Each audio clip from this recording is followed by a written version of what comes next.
وہ ساتھ والے کمرے میں دیوار سے کان لگائے لرزتے جسم کے ساتھ سن رہی تھی۔ اس کے بھائی کی آواز تھی، بابا ہم بہت غریب ہیں، زیادہ نہیں دے سکیں گے، زیادہ سامان دیا تو عمر بھر قرض اتارتے رہیں گے۔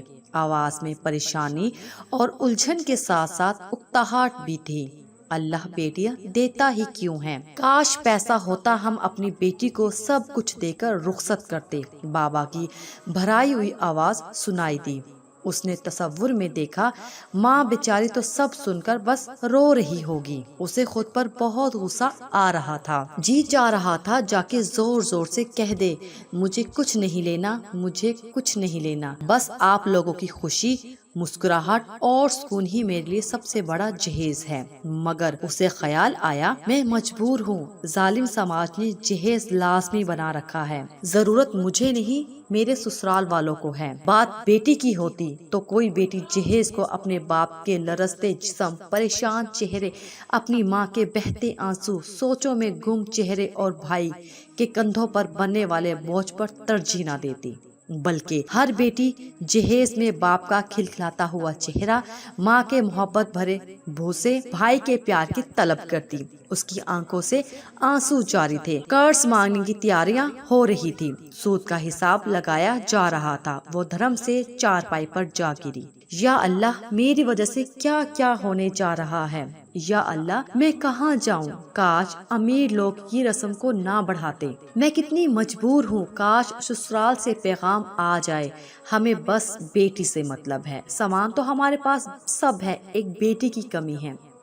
اب بھی آواز آ رہی تھی، شادی پر غم کی آواز، جا بیٹا قرض لے کے آ، بیٹی کو تو گھر سے اٹھانا ہے۔ بابا کی بڑھاپے سے کپ کپاتی آواز تھی، وہ زور زور سے رو رہی تھی، کیا بیٹی کافی نہیں؟ جہیز کیوں؟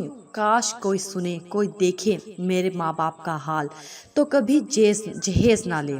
لاکھوں بیٹیاں جہیز نہ ہونے کی وجہ سے بوڑھی ہو گئیں، لاکھوں اپنے ماں باپ کو عمر بھر کے لیے مقروض کر کے اٹھی۔ کہاں گئے وہ مسلمان جو کسی پر بوجھ نہیں بنتے تھے؟ کہاں ہے وہ اسلام جس میں جہیز کا سبق نہیں دیا گیا؟ وہ چلا رہی تھی، ارے کوئی تو دیکھو، میرا گھر برباد ہو رہا ہے، میرے ماں باپ کبھی ہنسیں گے نہیں، ایک جہیز دے کر عمر بھر محنت کر کے مر جائیں گے، اور جنازے پر جب اعلان ہوگا کہ جس نے کچھ لینا دینا ان کے بیٹے سے لے، تب بھی جہیز والا قرض باقی ہوگا۔ کوئی تو بچاؤ، میں اپنے ماں باپ کے گھر کو ویران نہیں کرنا چاہتی، کوئی تو سنو۔ میں سن رہا تھا، دیکھ رہا تھا، ایک مہکتے ہوئے باغ کے مالی اپنے ہی ہاتھوں سے باغ میں خزاں لانے جا رہے، ہنستے ہنستے گھر میں اداسی اور ویرانے کی تدبیریں خود اہل خانہ کر رہے تھے، اپنی مسکراہٹوں اور سکون کو گھر سے خود نکالنے کی صلح ہو رہی تھی، اور معصوم دل بیٹی خون کے آنسو بہا رہی تھی۔ وہ کچھ نہیں چاہ رہی تھی، بس اپنے ماں باپ کے چہروں پر مسکان کے سوا۔ میں فوراً لڑکے والوں کے گھر پہنچا، ان کے سامنے اجڑتے ہوئے گھر کا منظر پیش کیا۔ وہ سمجھ گئے اور بولے، ہماری بھی بیٹی ہے، آج ہم جہیز نہیں لیں گے تو ہو سکتا ہے کل ہمیں بھی نہ دینا پڑے اور بیٹیوں کو بوجھ نہ سمجھا جائے، آؤ ہمارے ساتھ اجنبی۔ مجھے ساتھ لے کر وہ لڑکی والوں کے گھر پہنچے۔ لڑکے کا باپ بولا، بھائی صاحب ایک بات کا خیال رکھنا، ہمیں بیٹی دے رہے ہو، اس سے آگے کچھ نہیں بچتا، کسی بھی اور زحمت میں نہ پڑنا، ہمارے ہاں ایک بہو کی کمی ہے، باقی سب کچھ تو چل رہا ہے اور چلتا رہے گا۔ وہ سن رہی تھی، سکتہ طاری تھا، آسمان کی جانب دیکھ رہی تھی۔ اس کا باپ بولا، نہیں بھائی صاحب، ہم نے اپنی بیٹی کو کچھ نہ کچھ دینا ہے۔ نہیں، بالکل نہیں، جو بھی ضرورت ہو ہماری بیٹی ہمارے گھر آ کے خود بنا لے گی، ہمیں یہ رسم ختم کر کے بیٹی کو اہمیت دینی چاہیے۔ واہ میرے عظیم سسر، وہ سوچ کر ذرا شرمائی، ہاں بیٹی اہم ہے۔ اس نے بازو لہرا کر خود کلامی کی، یا اللہ تیرا شکر ہے، تو نے ہماری خوشیاں موڑ دی۔